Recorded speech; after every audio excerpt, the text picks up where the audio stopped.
heard about it. I've just wanted to go because I'm looking for that personal validation. So for the people who aren't familiar with the ranch, what can you tell us about it? Well, it was founded in 1986, and basically on a vision where I kept seeing a beautiful mountain in front of me, a big mountain, and then a river, and just a beautiful piece of property. But I kept seeing the words Little Mountain in the vision. It didn't make sense. And there was a small mountain at the backside of the ranch if you look towards the south.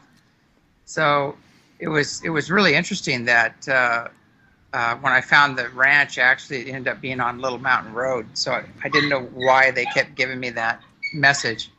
But I wanted to give you a little heads up. I am down in Mexico, and so it's the loud country. I was just gonna say I'm hearing some kind of animal, a dog or something. Yeah. So you might hear that in the background. Okay. But hopefully it'll calm down. Yeah. Yeah, it's a little chihuahua.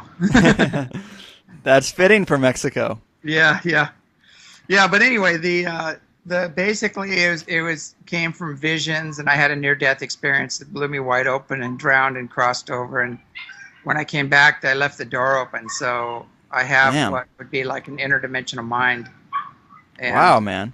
And so I can go back and forth, between the dimensions and experience the different beings on those dimensions.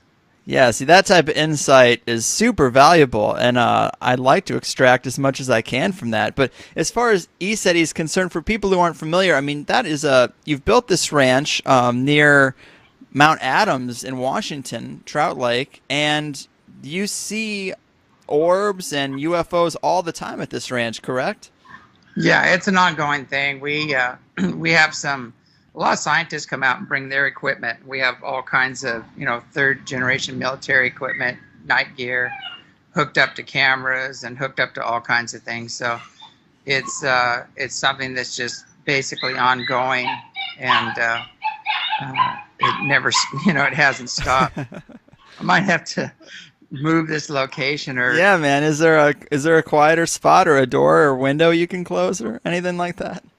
Unfortunately, not with this one, because I'm out on a patio, and that's man, available. But it'll probably calm down here. Yeah, they usually do. So that is kind of crazy, though. You being in Mexico, I've living in America and seeing the matrix that we're victims of in the middle class here. I've often thought about going to some other country. How do you feel about Mexico down there? What part are you in? How much do you like it? Do you see the differences? Well, yeah, definitely. It's here. It's funny. People have all these things about fear and all these other things about Mexico. I've been coming down here for probably 8 years now, and I actually feel safer here than I do in the States, because I know in the States they're always looking for me, and they're always pulling stunts with black helicopters and satellites and putting up equipment and gear on another mountain, so across from us. So they're always playing around with psychotronics and you name it. So here I feel a lot safer down in Mexico than I do with our own government. That's so funny. It's so backwards probably to a lot of people who are here, think that there's no security in Mexico, that it's just the Wild West. But, it's, if anybody's going to fuck with me here, it's going to be police. Regular people don't bother me. It's always police that are causing trouble in my life.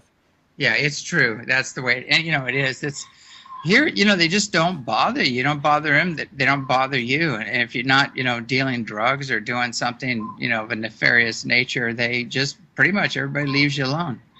Oh, man, that right there is paradise in my eyes. Yeah. I just want to be left alone. But anyway, back to ECETI in this Mount Adams area. I mean, it has a long history of UFO activity, right? I mean, some people claim that there's either an ET base in the mountain or there's some type of opening to the inner Earth there. What's your opinion?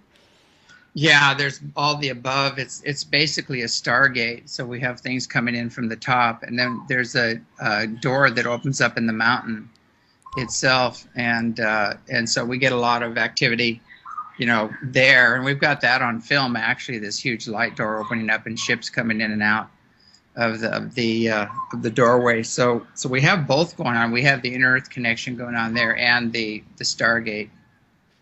Wow, I actually heard, like, as far as the Stargate's concerned, there's researchers out there that talk about ley lines, and at these certain energy nodes, there are some type of natural dimensional gateways. A lot of people suggest that that's what the Bermuda Triangle really is.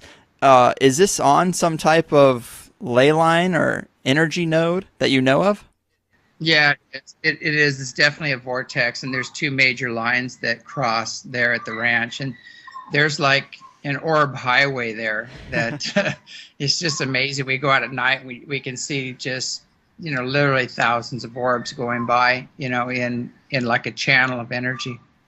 That's amazing, man. I mean, seeing all these tons of UFOs and crafts and orbs over a long period of time, are there any sightings that really stand out to you from what you normally see there? Yeah, I would say, boy, I mean, we've had stuff come down and land on the mountain and morph into as many as 3 and 4 ships, and then go back to one again, Wow. and then do it 3 or 4 times, and then take off, and then a military jet chase it, and it just led the jet off, and then it came back. After the jet, chased it off, it just turned around and popped right back on the mountain again and went about its business. So we have, and we actually filmed the whole event. So we have a lot of things like that. I think, when they make a right angle turn at, several thousand miles an hour, or they come over and they flare up and respond to the people on the ground, that to me is pretty amazing. Yeah, I've seen a lot of those videos on your site, and they do look pretty convincing. Yeah. It's hard because when you're looking through the perspective of a camera, it's not really the same, and some of them look so far off in the distance. And I know that when I've filmed things outside before, usually they look further in the camera than they do actually. Mm-hmm. But I mean, still, they definitely look like something's going on there. And I've seen the jets scramble and try to chase something, so that's also compelling. Oh yeah, we had on my birthday. I was meditating, and I asked them, for a birthday present, to just fly over the house, and they did. And they flew over the house and came in treetop level, and then powered the ship up and just lit the whole sky up. So Wow. some of these things we'll have like 4 or 5 cameras on them, sometimes 2 to 3 cameras, or we'll have as many as 200 people, witnesses, to go along with the footage. So it's hard to deny, especially when you have, triple PhD Boeing engineers and Skunk Works people and Lockheed engineers and Air Force base commanders and pilots, all testifying that, this is a real event. That is crazy, man. I mean, why do you think this is occurring? What you think is there's obviously some type of contact, telepathic, involved if you're calling them on your birthday to fly over. Yeah. Well, we've had, it's a big joke here. Everybody goes, when's contact going to happen? And we always say, well, where have you been the last 25 years? But contact's been ongoing. It's been going on even before Egyptian times, and it's, well recorded back then, and in the Mayan times, and so it's an ongoing thing. It's a matter of rising to the occasion. But if you're going to be brainwashed and wait for the officialdom to tell you that it's real and that contact is happening and things like that, then you're giving your power away. You're missing the boat because everything's external. Yeah. And you're waiting for some external authority to tell you it's okay to believe in what you already know is happening, so Mm-hmm. it's kind of ridiculous. Yeah, I mean, let's back up a little bit. Can you give us a little history as it pertains to ET contact? I mean, there's a lot of researchers out there that have been talking about this long timeline of intervention, but I hear a lot of different versions of the story, and I'd like to hear your perspective on the story of the Anunnaki and the Archons and how there are still some effects of that history today, if you wouldn't mind. Oh wow, that's a long one. Yeah. The basically, we've been colonized. There's been colonized we have historical artifacts and things that go back 650 million years. And if you want to look up that, just go to, Michael Cremo's work, Forbidden Archaeology. Yes. That's all very well documented. But, one of the stories goes back to 450,000 years, which they talk about the Anunnaki who came here, and they brought their own people, the Igigi, to help mine for gold, because they're creating gold as an aerosol to protect their planet Mm-hmm. when it swings around the sun, So they were doing a lot of work on that level, and they had a big rebellion. So they took a Neanderthal man, a knuckle dragger, and they jumped his genetics up. And so it was a win-win situation, basically, because the Neanderthal man got a huge leap in consciousness and energy and evolution, and they continued to work with them and continued to upgrade them as they went along.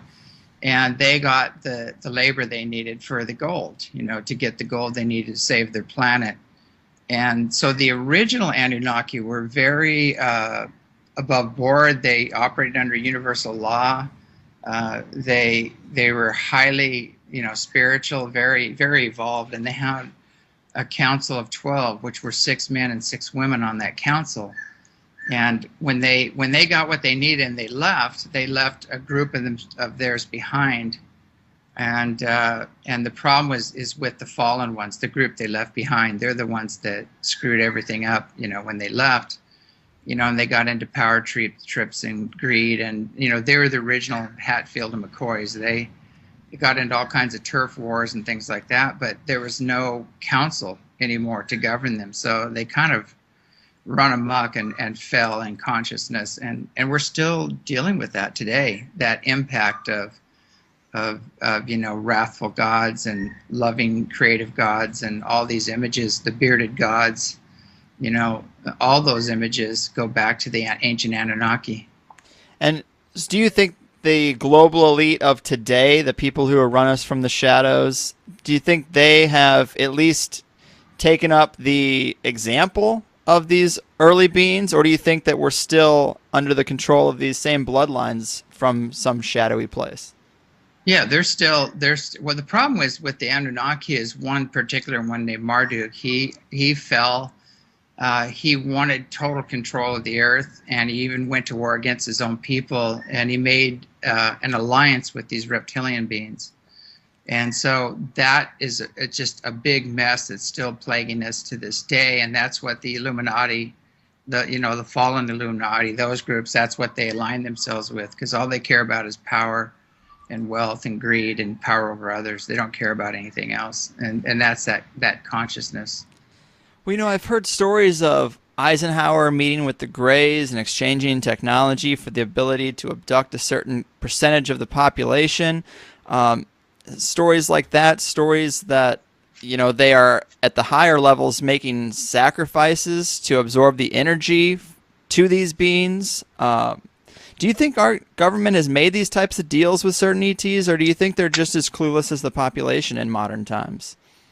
Oh no, they've been trading genetics for technology for quite some time, and that's where all the abduction scenario goes into. And some of these low-level beings actually prey on the negativity. They prey on the fear and the pain and the suffering. They actually want all the wars, and they want all the the poverty and the disease and everything else. They actually feed off of that. Man, I love hearing about stories of higher dimensional beings and positive ETs that can be guiding us from the shadows, and or beings deep inside the earth that push us towards a more peaceful and harmonious society. But I just haven't gotten enough validation to commit to that idea. I mean, even though I love to hear about it, I just worry that it might be a version of this tendency people have to look for leadership or a savior, because the truth of these negative entities, the truth of how concise this control grid is, it can be really overwhelming to deal with. I mean, what would you say to that?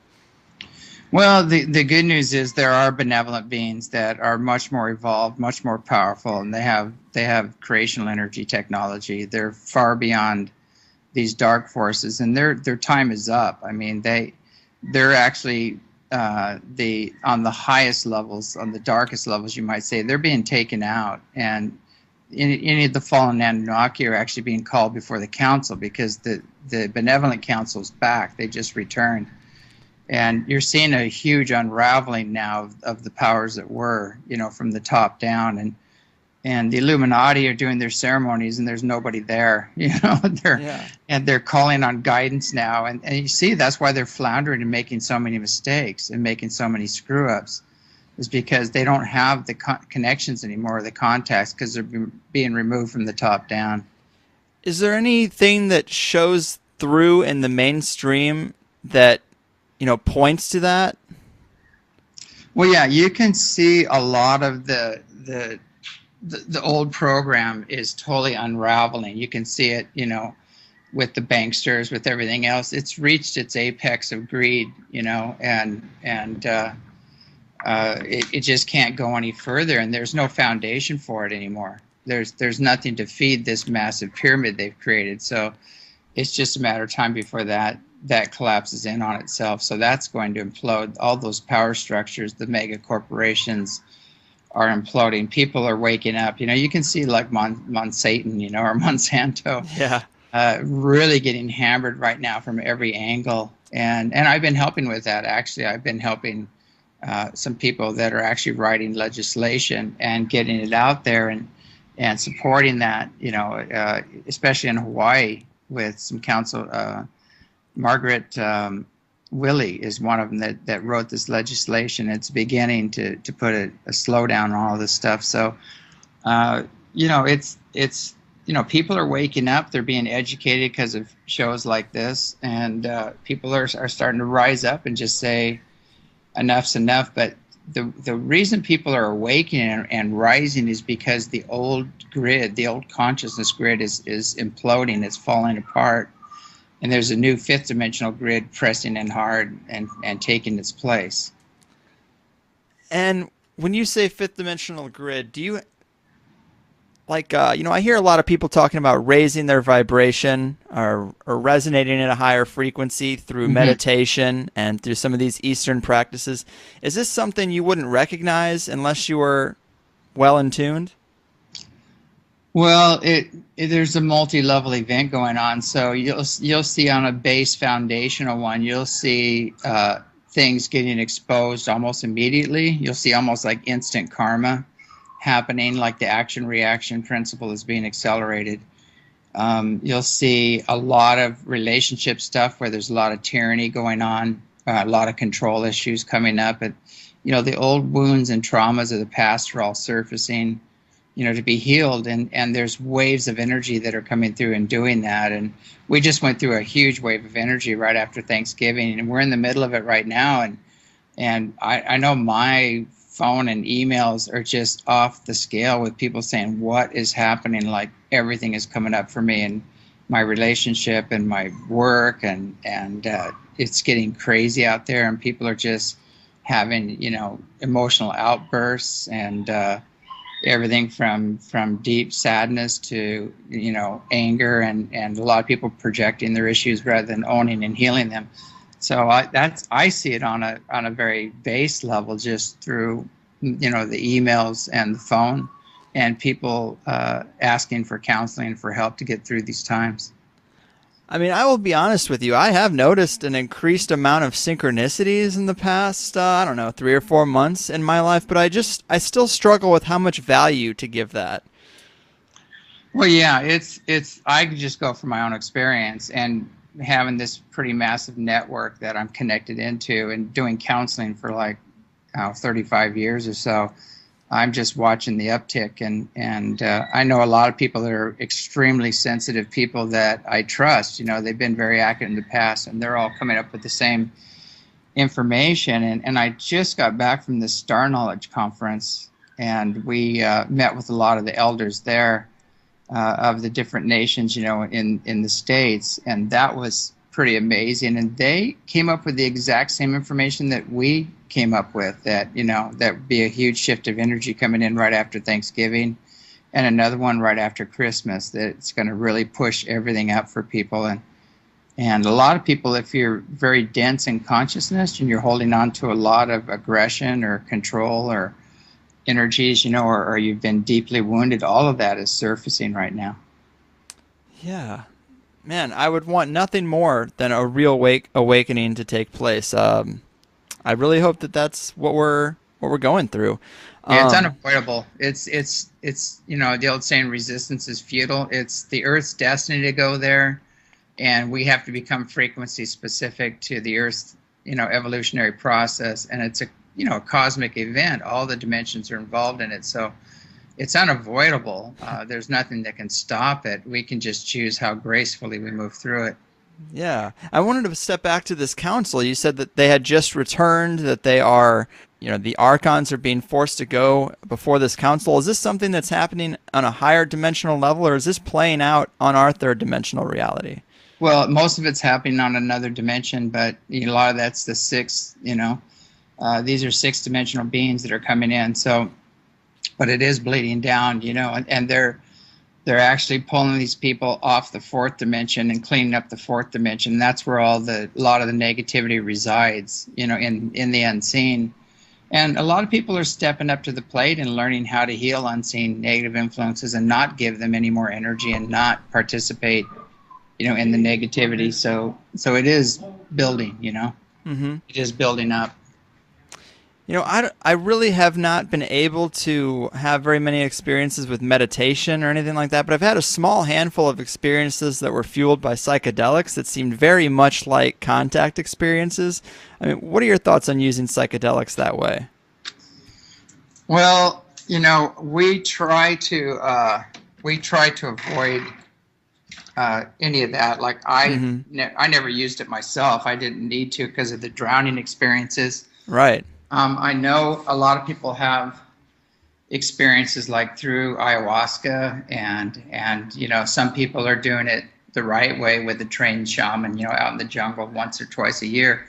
But other people are just using it as a party tool, Right. Yeah. That's no good. And they open up doors and they get, reptilian and greys and other, discarnate beings hooked into their energy field. So I know there's safe, natural ways of doing it, and you go much higher than, you don't just go into the fourth dimension and have all these crazy snakes and other beings and weird things happen to you. You get into the higher dimensions, and there you're dealing with beings that are much more benevolent and much more advanced.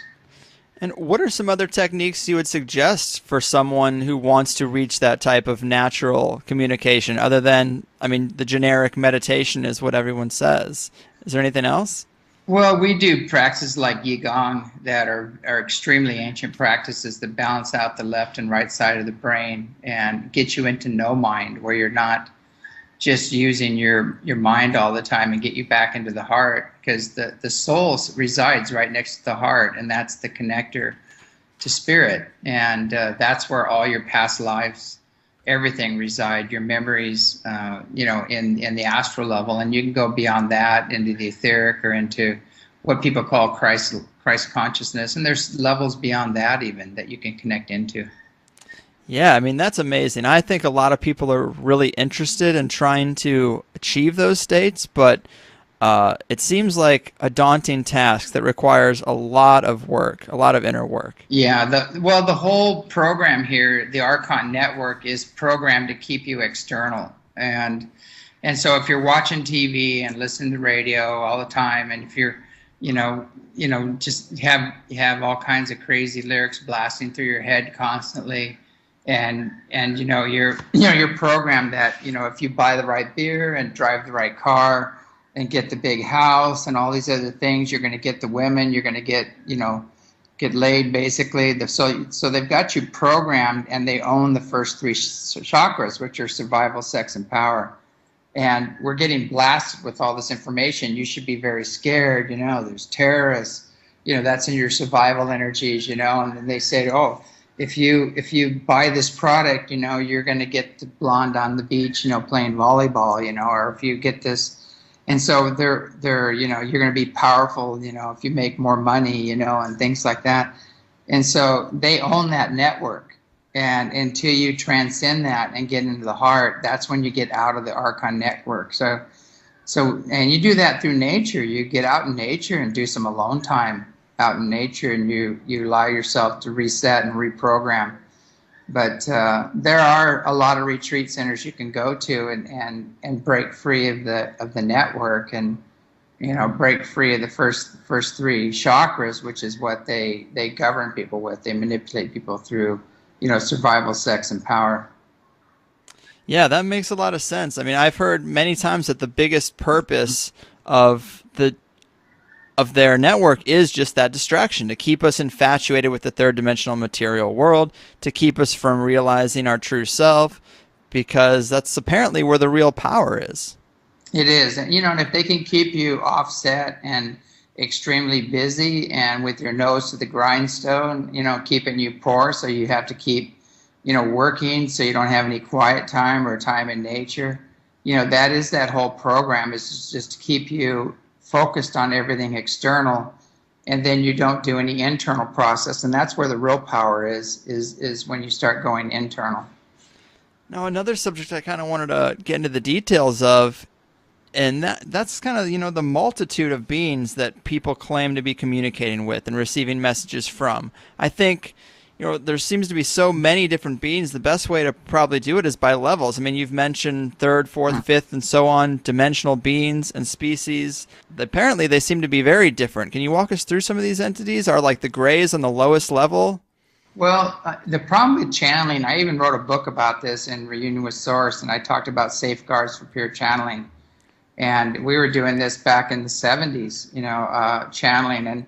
And I stepped away from it because it started getting so convoluted, and people's own egos were part of the channeling messages, and their own desires were in there. And some people were channeling from the lower astral levels, where you do have the grays and the reptilian and discarnate spirits. And some people were channeling their own subconscious, and they weren't really, they didn't go through enough training to access the higher consciousness and energy levels. And also didn't know how to heal unseen negative influences, which is a must. That's the first thing we teach before even meditating, is how to clear your space and maintain your own self-authority. Mm-hmm. So that got so convoluted, and it's still convoluted, today as we speak. And, I hear people giving these feel-good messages, and all they do is talk about the positive. Hey, nothing to worry about.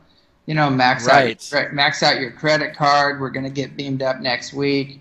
Or, your package is in the mail. You're going to be funded next week with multi-billion dollars. And it's, again, you're back into the external. You're waiting for some external savior, to come and take care of things. And it's totally contrary to what the higher dimensional beings, teach and how they operate, because their whole program is to empower people to make their own personal, God, creator, spirit connection, and take responsibility for their choices and actions, and move from that space. Interesting. So, I mean, as far as these beings are concerned, people describe physical characteristics of them. I mean, I've heard you talk about feline beings before. Yeah, they can drop their frequencies down and actually walk right alongside of you. Many of them have that technology. A lot of them are just out of phase with the Earth's frequency, but they can phase into it.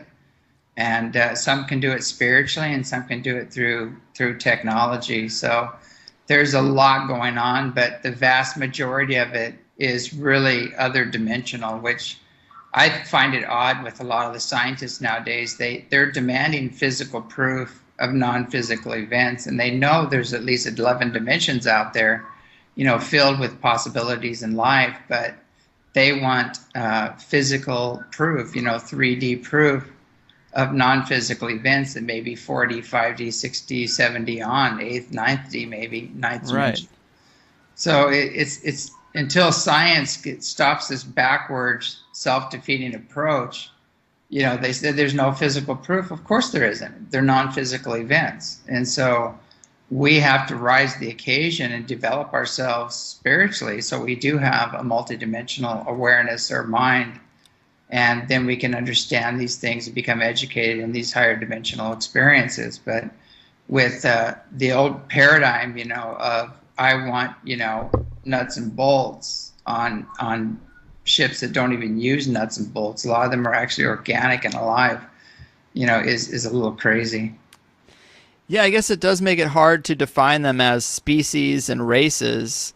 When you're talking about beings that are, and their highest self, way beyond third dimensional shell. But for some more details on these entities, like maybe where are they from? Are they from a certain location in this third dimension, from a different planet or sector of the universe? A lot of them are, and a lot of them just tell us we have no reference points whatsoever. Like I had a ninth dimensional being come in, and I asked him where he was from, and he said there's no point because you have no reference points, and the name you've never heard before, so it's really irrelevant. But a lot of them do. A lot of them, they'll come from the Pleiades system. They'll come from the Orion Council of Light, from the Orion system.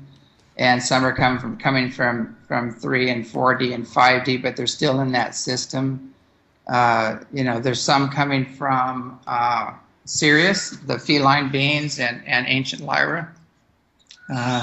They're coming from a lot of different places that we would have a reference point to, but they would actually be in a different time or a different dimension than we're used to. And so it gets tricky. A lot of times when you ask somebody where they're from, it's almost better to say, when are you from, Yeah. Well, let me ask you this then. What are some of the characteristics of, say, a ninth dimensional being that separate it and make it distinguishably different from a sixth or seventh? Well, let's say it's my understanding that the dimensions, when you get into the fifth dimension, you're beyond the polarities. I mean, there's still duality, or there's still male, female, and things like that. But you've transcended all religious and cultural boundaries, and you see the Creator in all creation, and you're working, on that level. You're working on a much higher level. It's funny. I'm sitting here talking right now, and this huge beetle is heading towards me, and we're talking about the Egyptians, and I'm wondering if that's scarab. Yeah. It almost looks like one of those. It looks like one of those old scarabs, But that's that universal synchronicity. Yeah, I'm sending him back outside, though. But anyway, thanks for the message, and have a nice life. No. We got it. It's interesting. Now, if you go back to the felines, a good example is they were here, and the Earth used to have some really advanced civilizations on them, and they were resonant at a much higher dimension, and they fell. And we see that in ancient India, they call them Narissa, would be sitting there, this huge humanoid lion being that is the protector of Lakshmi and all the other gods and things like that. In Egypt, they had Sekhmet and Bast and a lot of other ones, and they're walking right alongside the Anunnaki. They were protectors of the gods. And again, the Anunnaki, the bearded god, is where we got that image, of the bearded god. So these beings are still around. They still exist. They're just on a different dimension. And if you're of the right frequency, and you can actually experience them. If you raise your frequency, you can go up and down on the vibrational continuum, which I can do mainly because of my death experience. I had a couple near-death experiences, and the drowning, I left the door open. I went to the source itself into this golden plane of bliss, and went through all the dimensions to get there. And now I seem to have the door open. I can go back and forth and experience these different types of beings and actually interface and interact with them. Wow, man, that's trippy. That's such an experience. Let me ask you about the Earth itself. I mean, do you think that we're unique here, or are there millions of Earths dealing with this extraterrestrial tapestry? Probably billions out there. I know that the latest research is they're getting up and beyond the millions, probably into the billions, when they're finding planets now in Goldilocks orbits. So, we just couldn't see them. We're seeing stars, but we're not seeing the planets revolving around the stars. But now with the new Kepler and some of these other infrared telescopes, we're starting to map out, all the planets around the stars, which is pretty amazing. But it's happening everywhere. There's beings that are billions of years ahead of us in evolution, and there's some that are catching up to us. What do you think the point is of manifesting here? Is it to experience third dimensional reality, or is this like an evolution along the path that we're trying to reach a higher level, or are we coming down from a higher level to experience third dimension? Well, we all started with the source, And so, the Big Bang was more of an inward implosion of consciousness, which created the light beings, which created the suns, which created the planets, which created and it goes on and on and on. So a lot of people, have a hard time realizing that they maybe used to be an Andromedan, which are magnetized light beings that are 8 to 10 foot tall beings with huge energies, like a magnet emanating from them. And people mythologically call them archangels because it looks like wings, but it's just the energy fields around them. And they actually went all the way down through the physical and back. And we're in that process as well. So we all originated from the source and dropped down through the dimensions. And now we're mastering the biggest test of all, which is, powerful emotions and free will, which you need to be a creator. You can't create without those things. And so if you're going to go back to that phase, that's what you need to do, to return to the source, with that under your belt.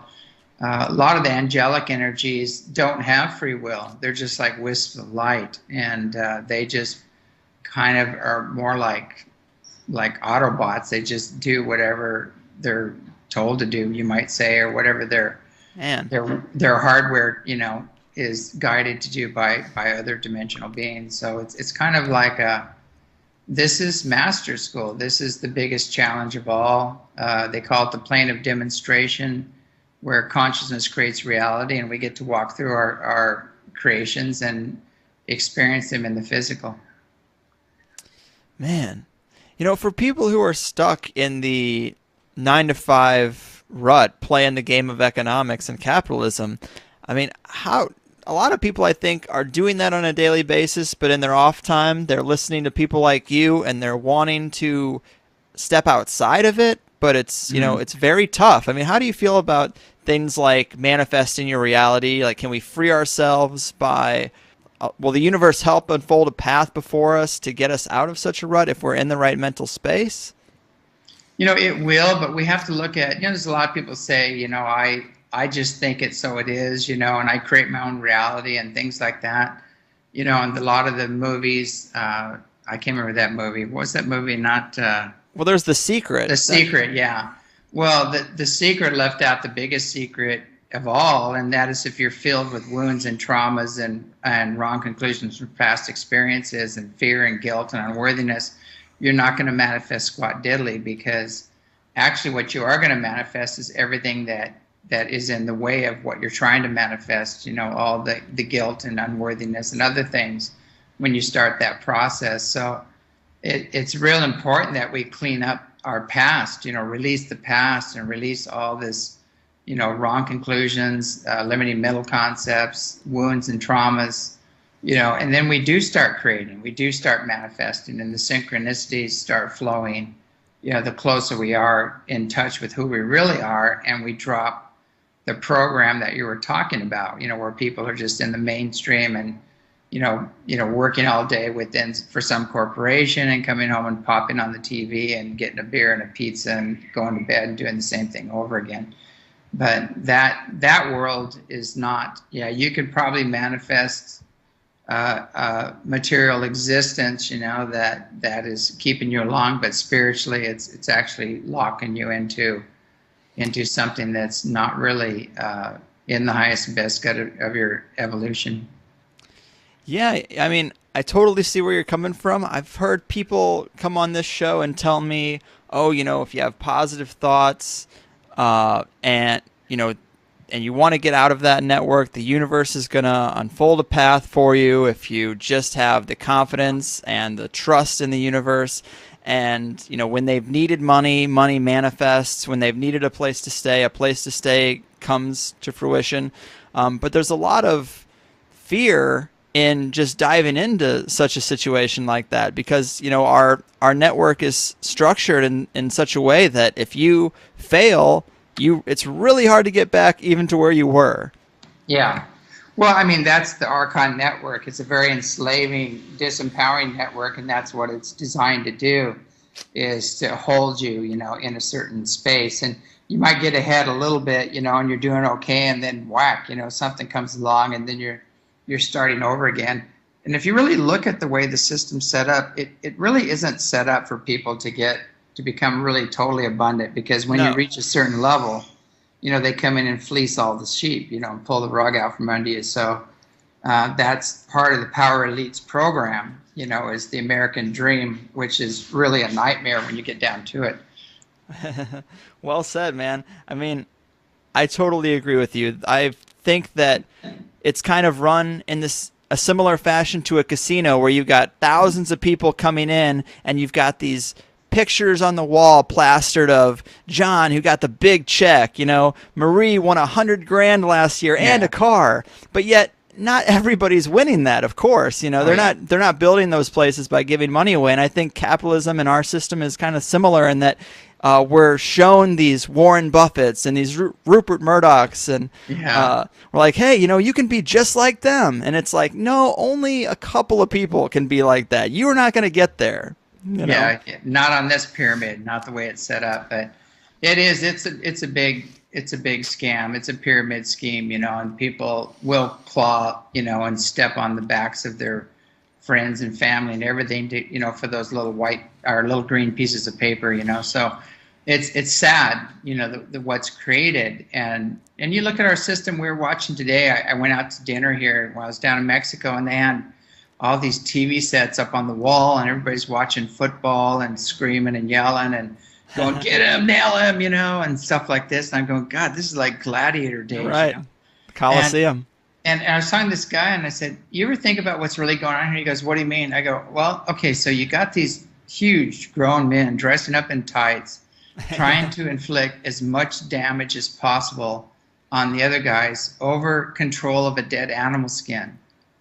And, and they go, I never thought about it that way. And then they just went right back, oh, did you see that? You see that catch, Right. And everything. And I go, this is just a big diversion. This is competition. This is like warring, this is just war on a lower level. They aren't pulling guns out. They're using their bodies as weapons, and it's over control of resources, which is this dead animal skin, which really isn't a resource at all. So they're getting people to just trash themselves, their body, trash each other, inflict pain and suffering on each other over a fictitious prize. At the end, what's the difference? It's the same program. Oh yeah, I totally agree. Just another distraction. I've never understood sports. It seems super silly. Like whenever I meet someone new, one of the first things that gets brought up is, what sports do you like? And I'm like, I don't like any sports. Nobody watches me go to work. I'm not going to go watch them. And I don't understand team loyalty. I don't understand how you can like one group of random people better than another group of random people. Maybe just because they're from the city you're from, and most of them aren't even from that city. They're brought in on contracts to play for that team. It's all just random bullshit. It really is a sad distraction. If there was only 10% of the attention paid to sports, to some of the problems we have, I'm sure things would be a lot better for everybody involved. Oh yeah, I mean, I was looking at some of these things, and I was talking about this guy's going, oh yeah, they're going to send this probe. They just sent these 2 probes to the moon, or something, and they got they have a couple more probes going to Mars, and I think China's sending a probe to the moon. And these things, and I'm just going, okay, so I go, what's up with that? Yeah, it's like sending probes to Mars isn't interesting when the Cowboys are playing the Rams on Sunday. Who gives a shit about the moon? We got the Cowboys playing the Rams. Exactly. It really is. I mean, if there's any case to be made for sorcery, to me, it's that, because I don't understand such passion for such trivial shit. But one other thing I really wanted to talk to you about was this idea of the inner Earth. There's so many people who have different perspectives on what that could be like. I mean, when it comes to these beings that are coming out of Mount Adams, do you think inside there, are we talking about some deep caves, or do you think the Earth is hollow with people walking on the opposite side of the Earth's crust, like I've heard some people talk about? Well, it's kind of interesting what's going on there, because I've gone there out of body and had experiences, and there's a whole civilizations going on there, in the 4th and 5th and 6th dimension. And believe it or not, there are some of the mythological animals that we thought, didn't exist are still existing and preserved in on the inner earth. And some of Really? and the ancient Atlanteans and Lemurians that were caught in the disasters actually went into the interior to some of these huge underground facilities that were already there and have been there, for quite some time. So basically, it's something that's been around in all the ancient legends. People know about it. It's been around for a long time, and people go, well, why don't they come out on the surface? And I said, well, because we're really aggressive and we're totally misusing technology, and all we care about is power over others and using technology to harm and control and dominate.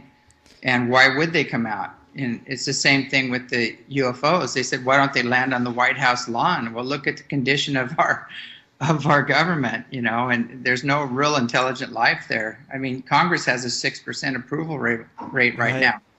Where's the integrity levels that it would take and the spiritual advancement to really even understand who they are and have a contact with them? It's just not present there. Well, what kind of gets me about the idea of the inner earth beings is I feel like if they were technologically advanced and they were spiritually advanced, it would be very hard for them to not experience sunlight and nature and the connection to the earth. I feel like that is why they would retreat outward. Well, it's interesting because most advanced races actually live on their interior because the surface can be very hostile.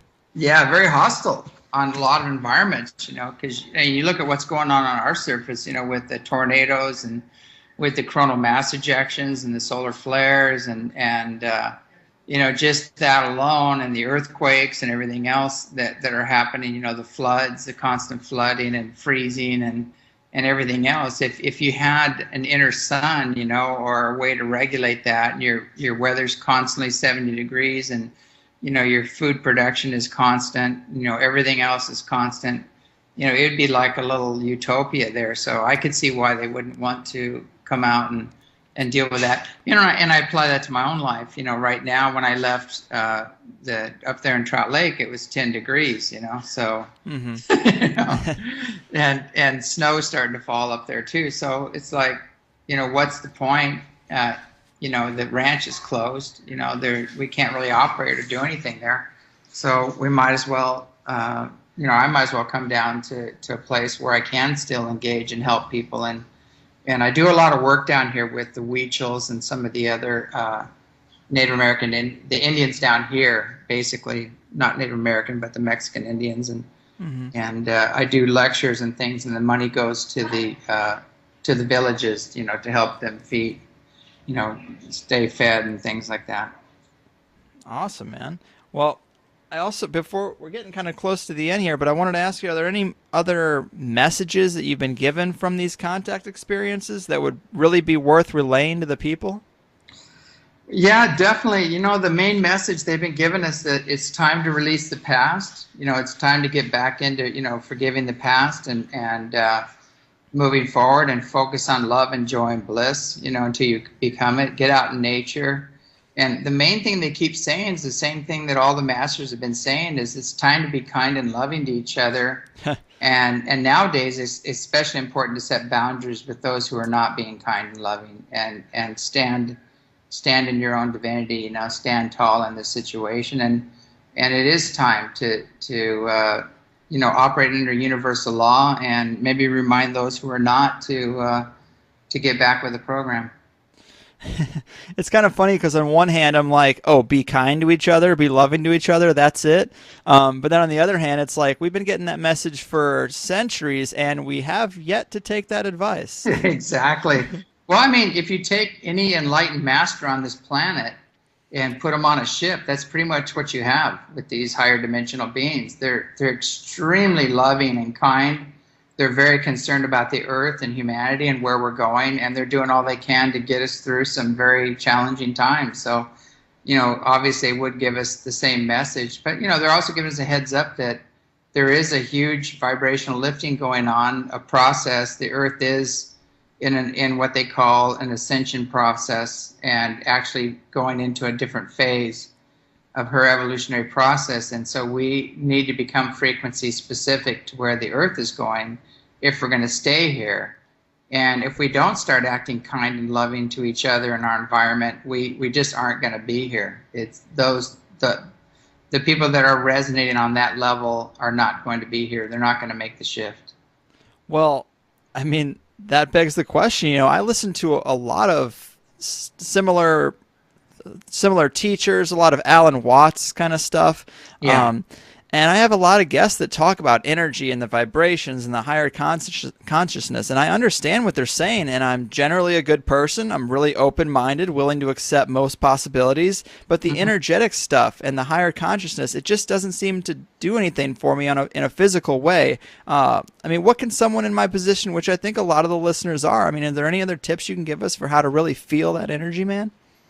You know, I think just be open to it. But, you know, what we do here, we do transpersonal release sessions here where we actually take people through past lives and clear any blocks or patterns, and from age 1 on, and clear any trauma or blocks and patterns.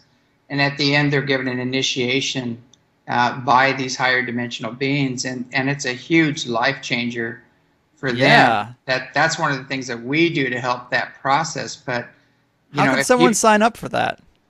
Just send us an email. Just go to the site, you know, eseti.org, and shoot us an email and tell them you want a transpersonal release process, or you know, a lot of these techniques and methods are in the books, Reunion with Source and Becoming Gods and The Ultimate Soul Journey. You know, all the information is there. And as well as DVDs. We have teachers and healers from around the world, the best of the best, coming to the ranch and are actually have given their information to help people. So it's there if you want to do the research, and we got to do the time and just get out in nature and start asking. You know, if you meditate on love and joy and bliss and send it out there and just say, I want to know, I want to have an experience, and you do it on a regular basis, you are going to have an experience, and knowledge is going to come to you. It might turn you upside down for a little while, but you will have an experience eventually.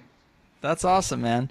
Well, James, this has been completely fascinating. I, for one, really want to take an excursion to try to find one of those inner Earth cities, or I'd love to come out to the ranch and record an episode with some type of transpersonal release process. I'm super interested in that. When spring comes around, do you open up the ESETI Ranch again? Oh yeah, we'll be open again, and just have to give us you can call the number there on the website. It's 509-395-2092, or just go to eseti.org, and all the information is there. And people that do come to the ranch, they have life-changing experiences, and they kind of leave in awe, you know, like what just happened, you know, and then they have to process it. So it's quite interesting. So it's not totally open to the public, right?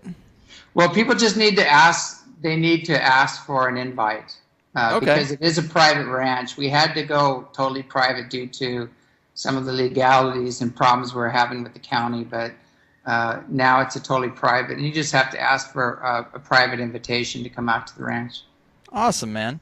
Cool. Well, hey, I really appreciate your time. I know it hasn't been easy getting to a strong internet connection there in your spot in Mexico. Thanks for sharing your perspective with us. It's been a real blast. Are there any big upcoming events or maybe other